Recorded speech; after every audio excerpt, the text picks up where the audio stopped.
viagem espacial e voltasse no intervalo de 10 anos para a Terra hoje, ela não iria compreender como nós chegamos ao estágio atual. Porque antigamente você podia passar um século inteiro e não perceber grandes transformações. A televisão levou 4 décadas para estar realmente na casa de quase todos os brasileiros. Né? Quer dizer, processo... E o processo, Cristiano, que você coloca do YouTube, por exemplo, a internet, ela barateia inclusive o lazer. Você tem acesso à música, ao cinema, à informação. E aí outros valores, né? Como a questão de autoria, de posse, de ganho, tem toda uma então, daí a necessidade de dificultar ainda mais a situação dos países periféricos. Professores, como é que vocês veem então a situação?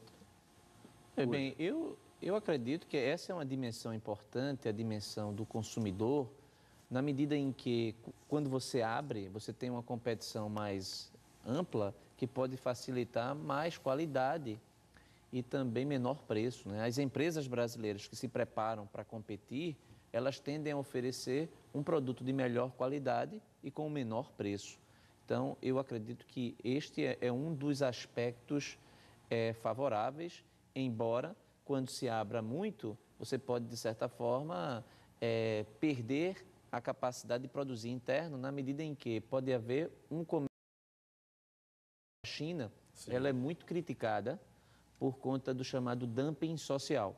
Ou seja, o valor da mão de obra do chinês, ele é praticamente ínfimo quando comparado à mão de obra dos países mais ricos e mesmo quando comparado à produção brasileira.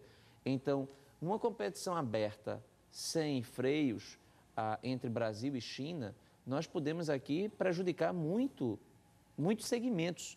Então, por exemplo, a gente lembra da indústria de brinquedos no Brasil que praticamente desapareceu em virtude dos importados chineses, que são importados com qualidade duvidosa, mas a população tende, nesse caso, a puxar muito pelo preço. Você levanta aí a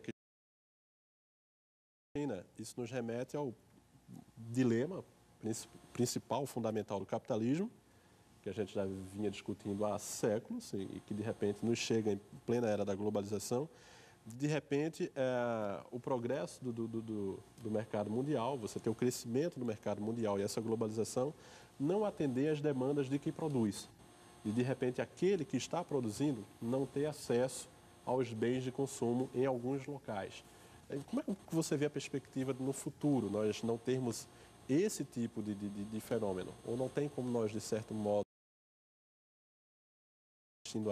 a China da vida, daqui a pouco essa China pode estar na África, pode estar em outro lugar? Esse é o desafio da humanidade, porque na medida em que ela enriquece, é interessante que ela enriquece para obter o padrão de vida americano.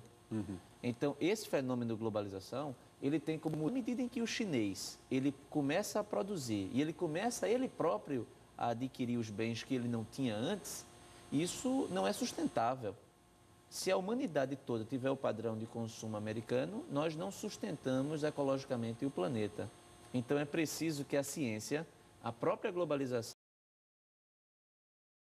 para que ela consiga ser viável.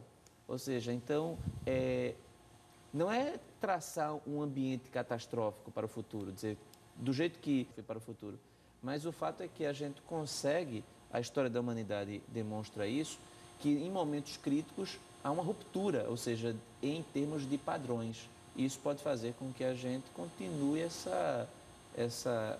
caminho, né, a um desenvolvimento. Mas a questão é qual o desenvolvimento que nós queremos. Sobre isso, normalmente a gente associa o desenvolvimento ao padrão norte-americano. Eu tenho cerca de 1 minuto e pouco para cada um de vocês. Eu só queria entrar nesse que o Marcelo coloca, essa questão de dimensão política. Um ingrediente também que a gente poderia colocar é que ela exacerba o ambiente anárquico nas relações internacionais, inclusive colocando outros atores até, a pluralidade de canais, até o indivíduo sendo capaz de ser ele próprio um canal. Isso faz com que, politicamente, sejam desencadeados novos processos de participação. Ou seja, eu sou capaz de certa forma, pela internet, criar rede e essa rede ser capaz de mobilizar. Por exemplo, recentemente na Argentina, houve a presidente fez uma colocação hostil, de certa forma, parcela da sociedade, no mesmo, poucos minutos depois, todo mundo enviando mensagem pelo celular, todo mundo foi capaz de se mobilizar numa praça, ou seja, manifestando o repúdio à declaração da presidente. Então, isso é também uma decorrência da globalização, ou seja, a capacidade de mobilização pelo ponto de vista da humanidade, eu acredito que nós estamos num momento muito feliz.